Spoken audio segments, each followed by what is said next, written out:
किसी से कम नहीं असं जर महिला पदाधिकारी सांगत असतील तर तुमच्या मनातली इच्छा आपण लवकरात लवकर पूर्ण करू. फक्त भाई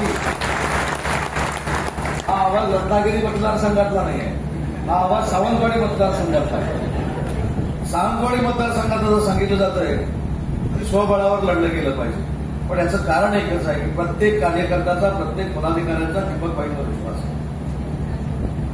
भाईंचाच आशीर्वाद आहे, आम्ही पुढे नाकारलंच नाही, भाईंचाच आशीर्वाद आहे. आणि म्हणून आम्ही सांगितलं की भाईंनी इलेक्शन मोडवर आलं पाहिजे. मी तर एक आता नवीन तो मोबाईल मधला शब्द आहे सायलंट मोड काहीतरी असा आहे. मी परवा तर भाईला सांगितलं हात जोडून, भाई सायलंट मोडवरनं बाहेर या. तुम्ही एकदा सायलंट मोडवरनं बाहेर आला की बाकी आम्ही बघतो, तुम्ही शांतपणानं बोला. बाकी जे काय करायचं आहे ते मी, निलेशजी, राजन तेली, संजू परब, आमचे वालावलकर साहेब, संजय आगरे आम्ही सगळं करतो.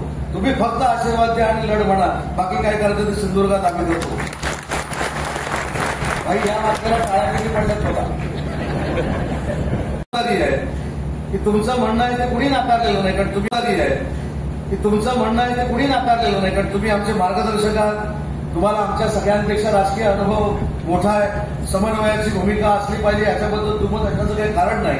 पण शेवटी कुठंतरी तुमच्या सगळ्यांच्या नेतृत्वाखाली आपण देखील निवडणुकीला सज्ज आहे.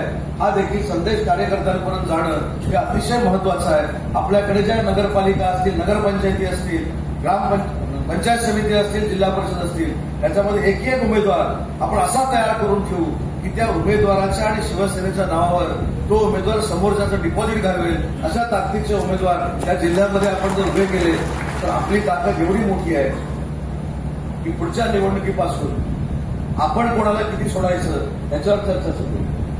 त्याच्यासाठी सगळ्यांनी सक्षमपणानं काम करावं एवढीच या कार्यक्रमाच्या निमित्तानं मी विनंती करतो. स्वतः शिंदे साहेब देखील सिंधुदुर्गामध्ये येणार आहेत. बूथ प्रमुखांच्या मेळाव्यासाठी पुढच्या 8 ते 10 दिवसामध्ये एकनाथ शिंदे साहेब सिंधुदुर्गामध्ये येत आहेत.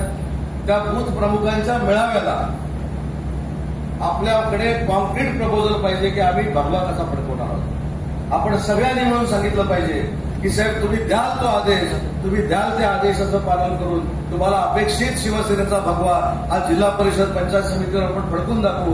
हा विश्वास देण्यासाठी आपण सगळ्यांनी काहीतरी विचारविनिमय करून पुढच्या कालावधीमध्ये कामाला सुरुवात करावी एवढीच या कार्यक्रमाच्या निमित्तानं मी विनंती करतो.